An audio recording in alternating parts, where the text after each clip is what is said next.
The museum's locked room.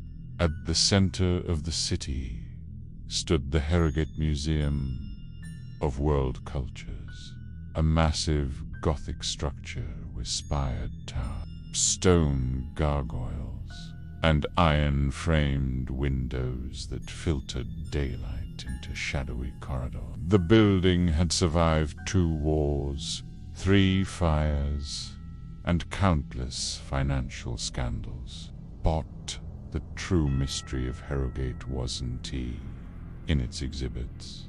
It was hidden behind a single, sealed oak door on the 3rd floor, known by curators simply as Room 306. There was no plaque, no public access, no official record of what was inside. New staff members would occasionally ask about it, but the veterans only shook their heads and moved on. Even the director, Dr. Emery Langford, a respected scholar of ancient artifacts, would become visibly uncomfortable at the mention of it. His only comment on record: "That room is not on the tour for a reason." Yet the museum's blueprints, archived in the local planning office, clearly showed a chamber behind that door, roughly 20 feet by 15 feet, windowless, no internal power. The room did exist, and it hadn't been opened in over 70 years. The origin of the room. In 1932, the museum received a private donation from a deceased explorer, Professor Elliot Morneau, who had traveled extensively through Southeast Asia and North Africa. P's will instructed that a special collection be delivered to Harrowgate, along with instructions that it be sealed away indefinitely in Room 36.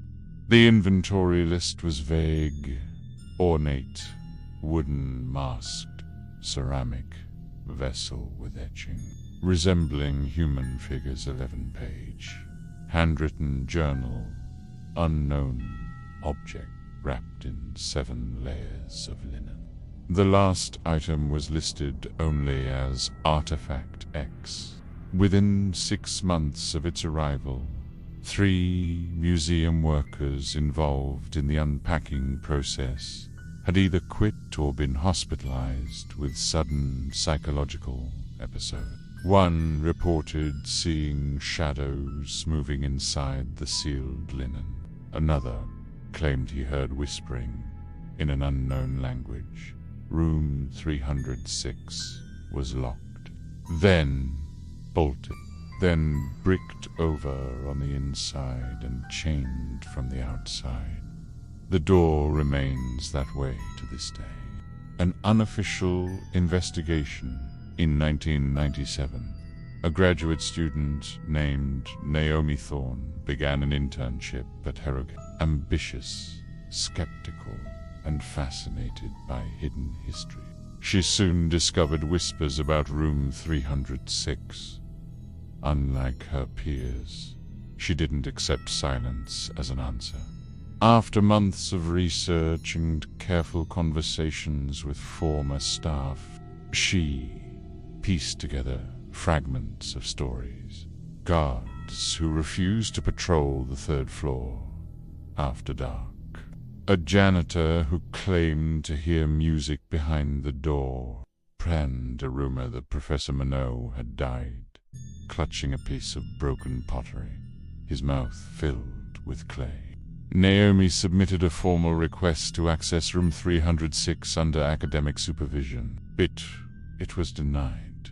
Twice, undeterred, she began spending nights in the museum archives. That is, when she found something strange. A floor plan from 1932, showing Room 306, labeled Morneau Containment. Scribbled next to it in red pencil was a single word: breathes. She set up a small recorder outside the door one night, hoping to capture ambient noise. Boom, The following morning, she reviewed the audio. Inhale, pause, exhale. Then came a whisper, closer. The night she opened it, driven by obsession and a growing sense of connection to the mystery. Naomi made a decision. She stole the maintenance keys. On October 3rd, at 2:13 a.m., she walked up to the third floor, alone. She documented the moment with her camera. Her journal entry reads, "The air is thick, like the corridor is holding its breath. I can hear the wind outside, but not here. Not in this space." The first key turned smoothly. The second stuck for a moment, then clicked. The chains fell away. The old oak door groaned.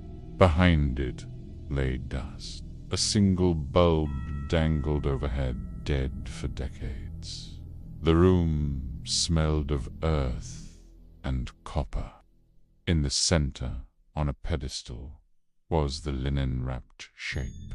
It was small, childlike, almost human. Naomi stepped inside and heard the door slam shut. She turned. It hadn't moved, but she was no longer alone. The journal she had read spoke of an ancient funerary rite, a ritual designed not to honor the dead. The mask was a vessel, the pottery a prison, the linen 7 seals. As she approached the bundle, the linen began to unravel on its own. First, one layer, then another. The air grew thick with the scent of burned flowers. The pedestal shook. A wind rose inside the sealed room. Naomi screamed, not in fear, but in recognition. Pundle pulse. She later described it in one sentence, scrawled hastily into her notebook. It wasn't a relic. It was a memory, and it remembered me. The aftermath security found her the next morning, unconscious, beside the pedestal. The bundle was gone. The pedestal cracked. The mask shattered. She was never the same. Institutionalized for a brief period, Naomi eventually returned to private life. She never published her finding, never lectured again, but she did leave behind the manuscript, The 13th Door, echoes from room 306. In it, she theorized that room 36 had been used not just to store items, but to quarantine a piece of the past itself. A cultural trauma too dangerous to be understood. She wrote, "Some stories aren't meant to be archived, and some must be buried, because they are not finished telling themselves." To this day, room 36 is sealed. The museum denies Naomi's account. The door is now covered with a new plaque. Storage, no entry. But sometimes, during the late shifts, night guards report hearing soft breathing in the corridor. And once, a curator on the 3rd floor turned around to find a single linen thread lying across the floor, and tiny footprints in the dust leading away from the door. What really happened inside room 3-6 remains a mystery. But some believe that once a story like this begins to speak again, it never truly ends.